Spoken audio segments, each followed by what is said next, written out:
देवेंद्र फडणवीस के मुख्यमंत्री बनने के बाद राज्यों की कमान संभालने वाले नेताओं में ब्राह्मण समुदाय का दबदबा बढ़ गया है। करीब 5% आबादी वाले ब्राह्मण समुदाय के अब पूरे देश में 4 मुख्यमंत्री हो गए हैं, जो ओबीसी और ठाकुर के बाद सबसे ज्यादा है। देश में करीब 7 मुख्यमंत्री ओबीसी समुदाय से ताल्लुक रखते हैं, वहीं 4 ठाकुर मुख्यमंत्री हैं। इन आंकड़ों से इतर मुख्यमंत्रियों की जाति को लेकर एक आंकड़े और भी चौंकाने वाले हैं। 18% आबादी वाले दलित समुदाय का एक भी मुख्यमंत्री देश में नहीं है। इसके उलट करीब 9% आबादी वाले 4 आदिवासी देश की कमान संभाल रहे हैं। देश के 2 मुख्यमंत्री ऐसे भी हैं जो जाति व्यवस्था पर यकीन नहीं करते हैं और खुद को नास्तिक बताते हैं। मदन लाल शर्मा ब्राह्मण समुदाय से आते हैं। 2023 में बीजेपी ने उन्हें राजस्थान में मुख्यमंत्री की कुर्सी सौंपी। असम के मुख्यमंत्री हिमंत बिस्वा शर्मा भी ब्राह्मण हैं। विधानसभा के एक सत्र में हिमंत ने खुद को कन्नौज मूल का बताया था। 2021 में हिमंत को असम की जिम्मेदारी मिली है। बंगाल की मुख्यमंत्री ममता बनर्जी भी ब्राह्मण ही हैं। ममता 2011 में पहली बार मुख्यमंत्री नियुक्त हुई थी।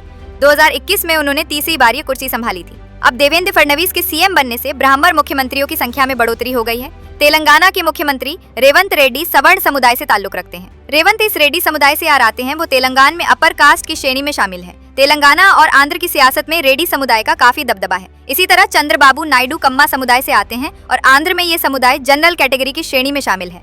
2022 के बाद से देश में एक भी दलित मुख्यमंत्री नहीं है।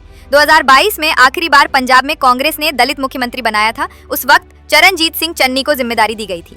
वर्तमान में एक भी राज्य में दलित मुख्यमंत्री नहीं है। हालांकि मध्य प्रदेश, राजस्थान, तेलंगाना जैसे राज्यों में दलित डिप्टी सीएम जरूर हैं। देश के 4 राज्यों में अभी ठाकुर समुदाय के मुख्यमंत्री हैं। इनमें योगी आदित्यनाथ का नाम सबसे आगे है। योगी देश के सबसे बड़े सूबे यूपी के मुख्यमंत्री हैं। उत्तराखंड के मुख्यमंत्री पुष्कर सिंह धामी भी इसी समुदाय से ताल्लुक रखते हैं। हिमाचल के मुख्यमंत्री सुखविंदर सिंह सुक्खू भी ठाकुर समुदाय के ही हैं। सुक्खू कांग्रेस की तरफ से मुख्यमंत्री हैं। जम्मू और कश्मीर के मुख्यमंत्री उमर अब्दुल्ला मुस्लिम समुदाय से आते हैं, जो भारत में अल्पसंख्यक का दर्जा रखता है। इसी तरह सिख समुदाय के भगवंत मान भी पंजाब के मुख्यमंत्री हैं। सिखों को भी भारत में अल्पसंख्यक का दर्जा मिला हुआ है। ईसाई धर्म को मानने वाले कुनार संगमा मेघालय के मुख्यमंत्री हैं। मिजोरम के मुख्यमंत्री लल्दुनोवा भी ईसाई धर्म को मानते हैं। अरुणाचल के मुख्यमंत्री पेमा खांडू बौद्धिस्ट धर्म से आते हैं। सिक्किम के मुख्यमंत्री प्रेम सिंह तमांग भी बौद्ध धर्म से ताल्लुक रखते हैं। तमिलनाडु के मुख्यमंत्री एमके स्टालिन द्रविड़ समुदाय से आते हैं, लेकिन स्टालिन अक्सर भारत की जाति व्यवस्था पर सवाल उठाते हैं। स्टालिन एक मन से खुद को नास्तिक भी बता चुके हैं। स्टालिन के बेटे उदयनिधि अमूमन हिंदू धर्म पर निशाना साधते रहे हैं। इसी तरह केरल के मुख्यमंत्री पी विजयन एजवा समुदाय से आते हैं। केरल में से ओबीसी का दर्जा प्राप्त है, लेकिन विजयन भी जाति व्यवस्था के खिलाफ रहते हैं। कई मौकों पर विजयन जाति व्यवस्था को सबसे घातक बता चुके हैं। नेफ्यू रियो नागालैंड के मुख्यमंत्री हैं, जो अंगामी नगा ट्राइब से ताल्लुक रखते हैं। नागालैंड में इसे आदिवासी का दर्जा प्राप्त है। इसी तरह ओडिशा के मुख्यमंत्री मोहन मांझी भी आदिवासी समुदाय से आते हैं। 2023 में छत्तीसगढ़ में विष्णुदेव साय मुख्यमंत्री बनाए गए। साय भी आदिवासी समुदाय के हैं। झारखंड के मुख्यमंत्री हेमंत सोरेन भी आदिवासी समुदाय से आते हैं। देश में लंबे वक्त बाद 4 राज्यों में आदिवासी मुख्यमंत्री हैं। कुर्मी समुदाय से आने वाले नीतीश कुमार बिहार के मुख्यमंत्री हैं। नीतीश ओबीसी समुदाय के बड़े नेता माने जाते हैं।